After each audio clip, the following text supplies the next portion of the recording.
الحمد لله نحمده ونستعينه ونستغفره ونؤمن به ونتوكل عليه ونعوذ بالله من شرور أنفسنا ومن سيئات أعمالنا من يهده الله فلا مضل له ومن يضلله فلا هادي له ونشهد أن لا إله إلا الله وحده لا شريك له ونشهد أن سيدنا ومولانا محمدا عبده ورسوله أما بعد فقد قال الله تبارك وتعالى أعوذ بالله من الشيطان الرجيم بسم الله الرحمن الرحيم وَلَقَدْ يَسَّرْنَا الْقُرْآنَ لِلذِّكْرِ فَهَلْ مِن مُّدَّكِرٍ صدق اللہ العظیم.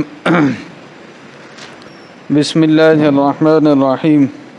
قل یا ایہا الکافرون لا اعبد ما تعبدون ولا انتم عابدون ما اعبد ولا انا عابد ما عبدتم ولا انتم عابدون ما اعبد لکم دینکم ولی دین.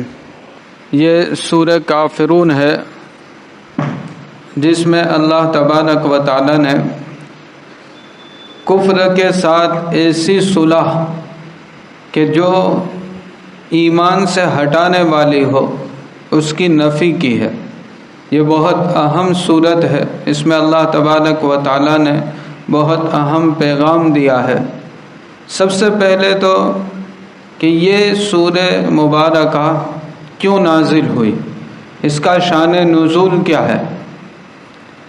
نبی کریم صلی اللہ علیہ وسلم نے جب مکہ میں ایمان کی دعوت دینا شروع کیا اور آہستہ آہستہ لوگ ایمان میں داخل ہوتے گئے، یہاں تک کہ مسلمانوں کی ایک جماعت ہو گئی، اور دوسری طرف پورا مکہ تھا، مکہ کے سردار تھے. وہ لوگ یہ چاہتے تھے کہ کسی صورت میں ایمان آگے نہ بڑھے اور مسلمانوں کی تعداد نہ بڑھے، اس لیے وہ ہر طرح کا ظلم مسلمانوں کے اوپر کرتے تھے، اور آئے دن اختلافات ہوتے تھے، جھگڑے ہوتے تھے، مارا جاتا تھا. آج کی زبان کے اعتبار سے ہم کہیں تو مسلمانوں کی موب لنچنگ کی جاتی تھی تاکہ مسلمان ایمان کو چھوڑ دیں. لیکن وہ صحابہ تھے کہ وہ ایمان پر ڈٹے رہتے تھے اور اسلام دھیرے دھیرے آگے بڑھتا چلا جا رہا تھا. ایک مرتبہ کفاران قریش نے یہ مشورہ کیا کہ چلو اب صلح ہی کر لیتے ہیں. صلح کرنے کے لیے نبی کریم صلی اللہ علیہ وسلم کے پاس آئے اور آ کر انہوں نے الگ الگ تجویز رکھی کہ یہ کر لیں میں، یہ کر لیں میں، یہ کر لیں میں. پہلے تو انہوں نے یہ کہا کہ ہمارے عام طور پہ اختلافات ہو رہے ہیں، یہ اختلافات کو ختم کرنے کا ایک طریقہ یہ ہے کہ ایک سال ہم اللہ تبارک و تعالیٰ کی عبادت کریں گے جیسا کہ آپ کرتے ہو، اور ایک سال یعنی دوسرے سال آپ ہمارے معبودوں کی عبادت کرو. تو ایک سال آپ کا، ایک سال ہمارا، تو ہم دونوں برابر ہو جائیں گے. تو ایک تو یہ پیشکش کی تھی، کیونکہ یہ لوگ کفار بھی اللہ تبارک و تعالیٰ کو مانتے تھے. خود یہ جب لکھتے تھے تو بسمک اللہم لکھتے تھے. جب کوئی چیز لکھنی ہوتی تھی خط کے اندر تو یہ بسمک اللہم، تو اللہ کے نام سے لکھتے تھے.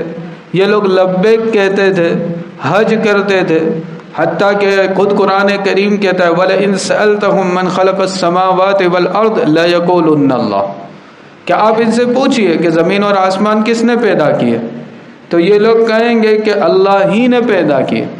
تو یہ لوگ اللہ کو مانتے تھے، لیکن ان کے ساتھ اللہ کے ساتھ بہت سارے بتوں کو شریک کر لیتے تھے کہ یہ پیسے دینے کا، یہ رزق کا مالک، یہ بارش کا مالک، یہ بچے کا مالک، یہ شفا کا مالک. جیسا ہمارے یہاں جو برادران مسلم برادران ہیں، ہمارے برادران وطن ہیں، تو ان کا بھی یہی حال ہے کہ یہ ایک گوڑ یعنی ایک بڑے اللہ کو تو مانتے ہیں، ان کے ساتھ چھوٹے چھوٹے بتوں کو بھی مانتے ہیں کہ ہر ایک کو الگ الگ گویا اللہ تبارک و تعالیٰ نے چیزیں دے رکھی ہے وہ کرتا ہے. تو ان کا بھی یہی حال تھا. اس لیے قرآن کریم بہت سی جگہ پر یہ بات نقل کرتا ہے کہ یہ لوگ جب سمندر میں سفر کرتے اور آندھی اور طوفان آتا تو اس وقت سب کو بھول جاتے اور صرف اللہ کو پکارنے لگتے تھے کہ اللہ آپ ہی بچا سکتے، آپ ہم کو بچا لیجئے تو ہم آپ ہی کی مانیں گے۔ لیکن جب اللہ تبارک و تعالیٰ ان کو بچا لیتے تو پھر دوبارہ جہاں تھے وہیں چلے جاتے۔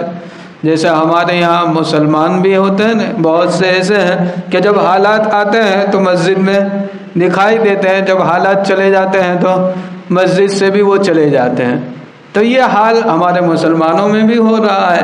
خیر، لیکن پھر بھی ہم مسلمان ہیں، اتنا بھی غنیمت ہے۔ لیکن وہ لوگ تو اللہ کے ساتھ دوسروں کو شریک کرتے تھے، تو انہوں نے یہ سوچا کہ یہ ترتیب اچھی ہے کہ اللہ کو تو ہم معبود مانتے ہیں، اللہ کی عبادت کرتے ہیں، ایک سال ہم اللہ کی عبادت کر لیں گے، ایک سال آپ ہمارے بتوں کی عبادت کر لیجئے، تو اس طریقے سے معاملہ چلے گا۔ نبی کریم صلی اللہ علیہ وسلم نے منع فرما دیا کہ ایسا نہیں ہو سکتا، کہ یہ تو میرے مشن اور میرے مقصد کے بالکل خلاف ہے، اس لیے کہ تم جو اللہ کی عبادت کرتے وہ اللہ نہیں ہے جو جس اللہ کی میں عبادت کرنا، اس لیے کہ تم نے تو اللہ کو بیکار کر دیا کہ اللہ نے سارے اختیارات ان بتوں کو دے دیے ہیں، اور یہ بت جو ہیں، یہ جو بت ہیں یہ سارے کام پورے کر رہے ہیں، اور میرا اللہ تو وہ ہے کہ جو خود سارے کاموں کو انجام دیتا ہے، وہ کن کہتے ہوئے کام پورا ہو جاتا ہے۔ تو اللہ تبارک و تعالیٰ نے نبی کریم صلی اللہ علیہ وسلم نے منع کیا۔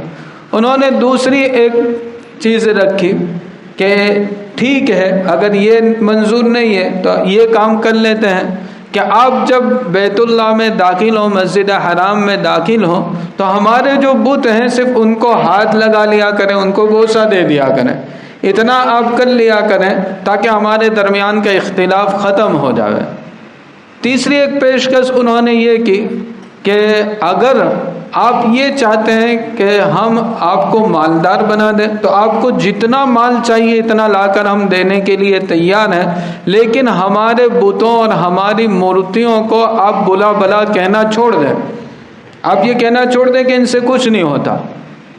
اور اگر آپ یہ چاہتے ہیں کہ کسی خوبصورت لڑکی سے آپ کو نکاح کرنا ہے تو ہم یہ کرانے کے لیے بھی تیار ہیں کہ سب سے زیادہ جو خوبصورت لڑکی ہوگی وہ ہم آپ کے نکاح میں دے دیں گے۔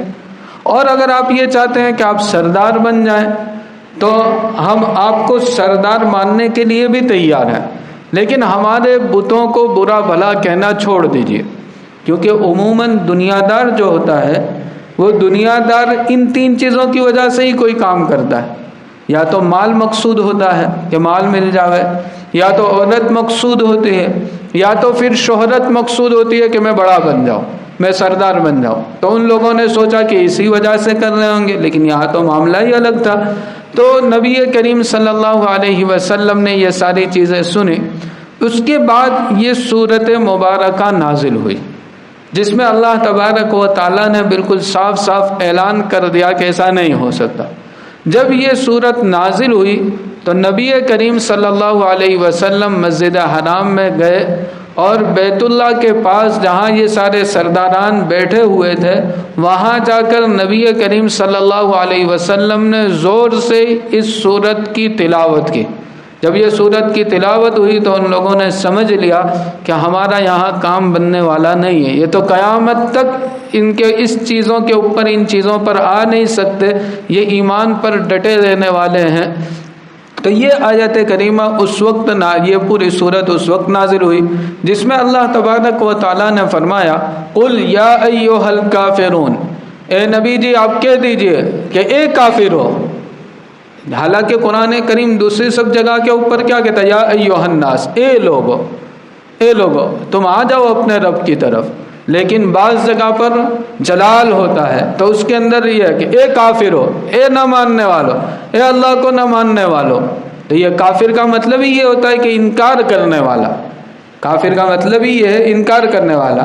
تو انکار کرنے والا، اب آج کل جو میڈیا کے اوپر یہ کہا جاتا ہے کہ ہم کو کافر کہتے ہیں، ہم کو کافر کہتے ہیں، ہمیں گالی دیتے ہیں کافر کہہ کر، حالانکہ کافر یہ کوئی گالی نہیں ہے۔ عربی کے اندر مومن یعنی ایمان لانے والا، کافر یعنی ایمان نہ لانے والا، انکار کرنے والا، یہ ہے اصل کافر کا مطلب۔ یہ ہے اصل کافر کا معنی۔ اب یہ لوگ یہ کہتے ہیں کہ کافر ہمیں گالی دی جا رہی ہے تو ہم کہہ دیں کہ تو پھر تمہیں ہم مومن کہنا شروع کر دیں کہ تم مسلمان ہو، تو یہ بھی ان کو ہضم نہیں ہونے والا۔ خیر، تو یہ ایک گالی نہیں ہے لیکن ایک چیز ہے، گویا کہ تم لوگ ماننے والے نہیں ہو، تم لوگ ماننا۔ تو اللہ تبارک و تعالیٰ نے فرمایا کہ اے نبی جی آپ یہ کہہ دیجئے، یہ صلح کرنے آئے ہیں اور ایسی صلح کہہ رہے ہیں تو آپ کہہ دیجئے کہ اے کافرو لا اعبد ما تعبدون، میں عبادت نہیں کرتا اس کی جس کی تم عبادت کرتے ہو۔ تم جس کی عبادت کرتے ہو وہ اللہ تو ایسا ہے کہ جس نے دنیا کو پیدا کر کے چھوڑ دیا اور دوسروں کو سارے اختیارات دے دیا، اب وہ کچھ بھی نہیں کر رہا، تو میں ایسے اللہ کی عبادت نہیں کرتا۔ ولا انتم عابدون ما اعبد، اور تم بھی عبادت نہیں کرتے ہو اس اللہ کی جس کی میں عبادت کرتا ہوں۔ یہ لوگ کہتے تھے کہ ہم تو اللہ کی عبادت کرتے ہیں، یہ لوگ اللہ کو مانتے تھے، اللہ نے کہہ دیا کہ نہیں تم ایسے نہیں ہو، تم اس اللہ کی عبادت نہیں کرتے جس اللہ کی عبادت محمد صلی اللہ علیہ وسلم کرتے۔ ولا انا عابد ما عبدتم ولا انتم عابدون ما اعبد، یہ دوبارہ وہی دو جملے لائے گئے، یہ دوبارہ وہی دو جملے لائے گئے، لیکن یہ کیوں دو مرتبہ لائے گئے؟ تو اس میں الگ الگ قول ہے۔ ایک تو یہ ہے کہ جو دوسری مرتبہ لایا گیا ہے یہ دوسری مرتبہ آئندہ کے اعتبار سے، کہ آئندہ بھی میں عبادت نہیں کروں گا ان کی جن کی تم عبادت کرتے ہو، اور تم آئندہ عبادت نہیں کرو گے اس کی جس کی میں عبادت کرتا ہوں، یعنی ابھی بھی نہیں کر رہا میں تمہارے معبودان کی عبادت، اور آئندہ بھی کبھی ایسا نہیں ہوگا کہ میں تمہارے معبودوں کی عبادت کروں۔ اور تم لوگ ابھی بھی اللہ کی عبادت نہیں کر رہے، چاہے تم اللہ کو کہہ رہے ہو لیکن اللہ جیسا ایسا تم مان نہیں رہے ہو، تو تم اللہ کی عبادت نہیں کر رہے ہو، اور آئندہ بھی تم اللہ کی عبادت کرنے والے نہیں ہو۔ تو یہاں یہ جو خاص چیز ہے یہ ان کافروں سرداروں کے متعلق تھی جو صلح کا پیغام لے کر آئے تھے، اور چونکہ ان میں سے ایک کو بھی عبادت کی، ایک کو بھی ایمان کی توفیق نہیں ہوئی، سب کے سب کفر کے حالت کے اندر مرے، تو اللہ تبارک و تعالیٰ نے گویا پہلے سے ہی اس کا اعلان کر دیا کہ تم ایمان لانے والے نہیں ہو۔ تو ایک تو یہ ہے کہ ایک حال کے اعتبار سے اور ایک آئندہ کے اعتبار سے۔ دوسرا ایک چیز بعض مفسرین نے یہ کہی ہے کہ لا اعبد ما تعبدون، عربی کا ایک لفظ ہے ما کے مطلب ہوتا ہے کہ وہ ذات، اور ما کا مطلب ہوتا ہے مصدر کے معنی میں، تو اس اعتبار سے ایک ہی لفظ کے دو معنی دونوں الگ الگ کیے۔ اس کے اعتبار سے ترجمہ ہوگا کہ میں عبادت نہیں کرتا اس ذات کی جس کی تم عبادت کرتے ہو، اور تم عبادت نہیں کرتے اس ذات کی جس کی میں عبادت کرتا ہوں۔ تو پہلا تو ذات کے معنی میں آیا، دوسرے میں آئے گا ولا انا عابد، اور میں عبادت نہیں کرتا اس طریقے سے جیسی تم عبادت کرتے ہو، یعنی تمہاری عبادت کی طرح میں عبادت نہیں کرتا، اور تم عبادت نہیں کرتے جیسا کہ میں عبادت کرتا ہوں۔ اس میں دونوں الگ الگ ہے کہ اللہ بھی تمہارا الگ ہے اور میرا الگ ہے، اور تمہاری عبادت بھی الگ ہے اور ہماری عبادت بھی الگ ہے، دونوں کی عبادت کا طریقہ بھی الگ الگ ہے۔ اور تیسرا ایک مطلب یہاں یہ کہا ہے کہ یہ تاکید ہے، یہ تاکید کے لیے ایک ہی بات کو دو مرتبہ کہا گیا، جیسے بہت اہم بات ہوتی ہے تو ہم سامنے والے کو سمجھانے کے لیے ایک ہی بات دو مرتبہ کہنا، دیکھو یہ لے کر آنا، پھر کہیں گے کہ دیکھ بھولنا مت، یہ لے کر ہی آنا ہے نا، تو یہ تاکید ہوتی ہے۔ تو اس طریقے سے یہاں بار بار کہا گیا کہ ایسا ہونے ہی والا نہیں ہے کہ ہم تمہاری عبادت کریں یا تم ہمارے معبود کی عبادت کرو۔ لکم دینکم ولی دین، تمہارے لیے تمہارا بدلہ ہے۔ دین کے معنی ایک بدلے کے ہوتے ہیں، جیسا کہ وہاں سورہ فاتحہ میں آیا تھا مالک یوم الدین، تو یوم الدین کے بدلے کے دن کا مالک اللہ تبارک و تعالیٰ بدلے کے دن کا مالک ہے۔ تو یہاں بھی دین کا ایک ترجمہ تو یہ کیا گیا ہے کہ تمہارے لیے تمہارا بدلہ ہے اور میرے لیے میرا بدلہ ہے، یعنی میں جو کر رہا ہوں اس کے مطابق مجھے بدلہ دیا جائے گا، اور تم جو کر رہے ہو اس کے مطابق تمہیں بدلہ دیا جائے گا۔ اور دوسرا یہاں دین کے معنی لیے ہے دین کے، یعنی مذہب کے، یعنی تمہارے لیے تمہارے اعمال ہیں اور میرے لیے میرے اعمال ہیں، تم تمہارے اعمال کرتے چلے جاؤ، اس کا بدلہ تمہیں تمہارے اعتبار سے دیا جائے گا، اور میں اپنے اعمال کرتا چلا جاؤں گا، اس کے اعتبار سے میرا فیصلہ ہونے والا ہے۔ خیر، تو یہ سورت کے اندر بہت سارے سبق ہیں، اس کے فضائل بھی بہت سارے ہیں۔ حدیث شریف کے اندر آتا ہے کہ نبی کریم صلی اللہ علیہ وسلم نے فرمایا کہ صبح کی 2 سنتوں میں جو بہتر صورت ہے جس کو پڑھا جاوے وہ ہے قل یا ایھا الکافرون اور قل ھو اللہ احد۔ اور بہت سارے صحابہ سے یہ بات نقل کی گئی ہے کہ نبی کریم صلی اللہ علیہ وسلم صبح کی نماز میں اور مغرب یعنی صبح کی سنتوں میں اور مغرب کے بعد کی سنتوں میں قل یا ایھا الکافرون اور قل ھو اللہ احد پڑھتے تھے۔ تو یہ پڑھنے کا ہمیں اہتمام کرنا چاہیے۔ یہ دونوں صورتیں ایک میں کفر کی نفی ہے اور ایک میں ایمان کو ثابت کیا گیا ہے۔ تو کفر کا انکار ہے اور ایمان کا اقرار ہے۔ صبح ہوتے ہی کفر کا انکار اور ایمان کا اقرار، شام ہوتے ہی جہاں رات شروع ہوئی مغرب کے بعد تو کفر کا انکار اور ایمان کا اقرار، تو اس سے ایمان تازہ ہوتا ہے، اس سے ایمان۔ تو اس لیے حضور پڑھتے تھے، ہمیں بھی اس کا اہتمام کرنا چاہیے۔ صبح کی سنتوں میں اور مغرب کے بعد کی جو 2 سنت ہے اس میں قل یا ایھا الکافرون اور قل ھو اللہ احد پڑھنا چاہیے۔ حدیث شریف میں یہ بھی آتا ہے کہ حضور طواف کی 2 رکعت، طواف جب آدمی کرتا ہے اس کے بعد 2 رکعت پڑھنا یہ واجب ہے۔ نبی کریم صلی اللہ علیہ وسلم طواف کے بعد جو 2 رکعت پڑھتے تھے اس میں یہ پڑھتے تھے۔ ایک حدیث شریف کے اندر آتا ہے ایک صحابی آئے نبی کریم صلی اللہ علیہ وسلم سے دریافت کیا کہ یا نبی اللہ، رات کو سوتے وقت کا کوئی مجھے اچھا سا وظیفہ عطا فرما دیجئے کہ رات کو میں سوؤں تو وہ پڑھ کر سوؤں۔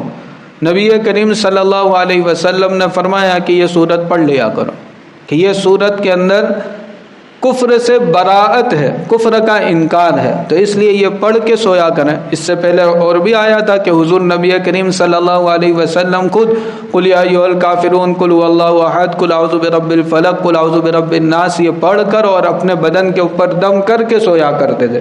تو اس لیے یہ پڑھ کر سونا چاہیے۔ اور ویسے بھی آدمی کو معلوم نہیں کہ آدمی کی موت کب آ جائے۔ بہت سی مرتبہ ہوتا ہے کہ آدمی سوتا ہے، سونے کے بعد اٹھتا ہی نہیں، آدمی سو گیا، اللہ نے روح قبض کر لے۔ تو اگر یہ پڑھ کے سویا ہوا ہے تو کفر سے انکار کر کے گویا ایمان کے اوپر مرے گا، تو اس لیے یہ پڑھ کر سونے چاہیے۔ ایک حدیث میں نبی کریم صلی اللہ علیہ وسلم نے اس کو چوتھائی قرآن کہا، یہ چوتھائی قرآن ہے۔ جیسے قل ھو اللہ کی صورت میں آیا تھا کہ نبی کریم صلی اللہ علیہ وسلم نے اس کو تہائی قرآن کہا۔ اسی طرح جبیر بن مطعم رضی اللہ تعالیٰ عنہ، ایک مرتبہ نبی کریم صلی اللہ علیہ وسلم نے ان سے فرمایا کہ کیا تم اپنے ساتھیوں میں بہتر حال پانا چاہتے ہو سفر کے اندر؟ تو انہوں نے کہا کہ ہاں، میں سفر میں اچھے حال میں رہنا چاہتا ہوں، کیونکہ یہ ان کا حال عام طور پہ سفر کے اندر بہت خستہ حال ہوتا تھا، فاقے آ جاتے تھے۔ تو اس لیے نبی کریم صلی اللہ علیہ وسلم نے ان سے دریافت کیا کہ کیا ایسا کرنا چاہتے ہو کہ سفر میں تم سب سے اچھی حالت کے اندر ہو، نفع بھی تمہیں بہت ہو؟ تو انہوں نے کہا کہ جی ہاں، میں چاہتا ہوں۔ تو نبی کریم صلی اللہ علیہ وسلم نے فرمایا کہ جب سفر شروع کرو تو سفر شروع کرنے کے وقت بسم اللہ الرحمن الرحیم، تو اعوذ تو پڑھیں گے، پہلے اعوذ پڑھ کے بسم اللہ کے بعد قل یا ایھا الکافرون، پھر بسم اللہ پڑھ کے اذا جاء نصر اللہ، پھر بسم اللہ پڑھ کے قل ھو اللہ احد، یعنی بیچ میں سے تبت یدا چھوٹ جائے گی، بیچ میں سے تبت یدا چھوڑ دینی ہے۔ پھر بسم اللہ پڑھ کے قل اعوذ برب الفلق، پھر بسم اللہ پڑھ کے قل اعوذ برب الناس، اور پھر سے بسم اللہ پڑھ لیا کرو۔ یعنی کل 5 صورتیں ہوئی اور 6 مرتبہ بسم اللہ ہو گئی، پہلے بھی بسم اللہ اور اخیر میں بھی بسم اللہ، اور بیچ میں ہر صورت کے ساتھ بسم اللہ پڑھی جائے گی، تو یہ کل 5 صورتیں اور 6 بسم اللہ ہوئی کہ یہ پڑھ لیا کرو، تم سفر میں سب سے اچھی حالت کے اندر رہو گے۔ حضرت جبیر بن مطعم رضی اللہ تعالیٰ عنہ فرماتے ہیں کہ جب سے میں نے یہ شروع کیا تو ہر سفر میں سب سے زیادہ نفع مجھے ہوتا تھا، ہر سفر کے اندر سب سے اچھا حال میرا ہوتا تھا، سب سے زیادہ سکون میں ہوتا تھا سفر میں۔ تو اور بہت ساروں نے اس کا تجربہ کیا. ہم جو سفر میں جایا کرتے ہیں تو سفر میں جاتے ہوئے اس عمل کو ہمارا معمول بنا لینا چاہیے. سکون سے آسانی کے ساتھ سفر کٹ جاتا ہے. اور خاص کر کے جو تجارت پیشہ ہیں، تجارت کے لیے سفر کرتے رہتے ہیں، تو انہیں تو اس کا اہتمام کرنا چاہیے. ویسے بھی ہم جب گھر سے نکلیں تب بھی ہم یہ پڑھ کے نہیں نکلا کریں، اس لیے کہ ہر ایک سفر ہی میں ہی ہوتا ہے، تو اس لیے یہ پڑھ لینا چاہیے. اس کے بڑے فضائل ہیں اور اس پر بہت سارے لوگوں نے تجربہ کیا ہے کہ ان لوگوں نے جب اس کو شروع کیا تو ان کی حالت بھی بہتر ہو گئی. تو ہم لوگ بہت سے مرتبہ تعویذ اور یہ اور وہ ان چیزوں میں چلے جاتے ہیں، اور جو حضور نے بتایا جو یقینی ہے اس کو ہم چھوڑ دیتے. تو اس کا ہمیں اہتمام کرنا چاہیے. خیر، تو اس کی ایک فضیلت یہ بھی ہے، اور اس میں دوسرے بہت سارے اسباق بھی ہیں جو ہمیں خاص سمجھنے ہیں، لیکن وقت چونکہ پورا ہو رہا ہے اس لیے انشاءاللہ اس کے اندر اللہ تبارک و تعالیٰ نے صلح کی کیا شرطیں بیان کی ہے کہ کب صلح ہو سکتی ہے، کس چیز پہ صلح ہو سکتی ہے اور کس چیز پر صلح ہم ہرگز نہیں کر سکتے، کس چیز پر صلح ہم ہرگز نہیں کر سکتے. اس کے اندر چیز آئے گی. ویسے بھی ابھی چل رہا ہے ایک مسئلہ ہمارے ملک کے اندر، مسلم پرسنل لا کو ختم کرنے کی سازش چل رہی ہے، تو اس کے متعلق بھی کچھ انشاءاللہ آئندہ آ جائے گا. اللہ تبارک و تعالی ہمیں ایمان پر قائم رکھے. اللهم لك الحمد كله ولك الشكر كله ولك المن كله يا رب صل وسلم دائما ابدا على حبيبك خير الخلق كلهم. ربنا لا تزغ قلوبنا بعد إذ هديتنا وهب لنا من لدنك رحمة إنك أنت الوهاب. ربنا آتنا في الدنيا حسنة وفی الآخرۃ حسنہ وقنا عذاب النار. یا اللہ ہم تمام کے تمام گناہوں کو معاف فرما. یا اللہ پوری امت کے گناہوں کو معاف فرما. یا اللہ امت کے حال پر رحم فرما. یا اللہ امت کو اپنی طرف رجوع کی توفیق عطا فرما. یا اللہ یقیناً ہم نے گناہ کر کے آپ کو ناراض کیا ہے. یا اللہ اس لیے یہ حالات پوری دنیا میں مسلمانوں پر آ رہے ہیں. یا اللہ ہم سب کو توبہ کی توفیق نصیب فرما دیجیے. یا اللہ پوری امت کو توبہ کی توفیق عطا فرما دیجیے. یا اللہ آپ راضی ہو جائیے. یا اللہ امت پہ سے حالات کو ختم فرما دیجیے. یا اللہ خصوصاً اس ملک میں امن و امان کو قائم فرما دیجیے. یا اللہ مسلم پرسنل لا کی پوری حفاظت فرما دیجیے. یا اللہ یا اللہ یا اللہ ان لوگوں کی باطل سازشوں کو یا اللہ ختم فرما دیجیے. یا اللہ ان کی سازشوں کو انہی پر الٹ دیجیے. یا اللہ مسلمانوں کی پوری حفاظت فرما دیجیے. یا اللہ آپ ہی کہنے اور سننے کی توفیق عطا فرماتے ہیں. یا اللہ آپ ہی اس پر عمل کی بھی توفیق عطا فرما دیجیے. یا اللہ اس کے نور سے ہمارے دلوں کو منور فرما دیجیے. یا اللہ اس کے نور سے ہمارے دلوں کو منور فرما دیجیے. یا اللہ قرآن کی صحیح سمجھ عطا فرما دیجیے اور اس پر عمل کی بھی توفیق عطا فرما دیجیے. یا اللہ جو مانگا وہ بھی عطا فرما دیجیے، جو مانگنے سے رہ گیا وہ بھی عطا فرما دیجیے. اللہم انا نسألک من خیر ما سألک منہ نبیک محمد صلی اللہ علیہ وسلم ونعوذ بک من شر ما استعاذ منہ نبیک محمد صلی اللہ علیہ وسلم وانت المستعان وعلیک البلاغ ولا حول ولا قوة الا باللہ العلی العظیم برحمتک یا ارحم الراحمین.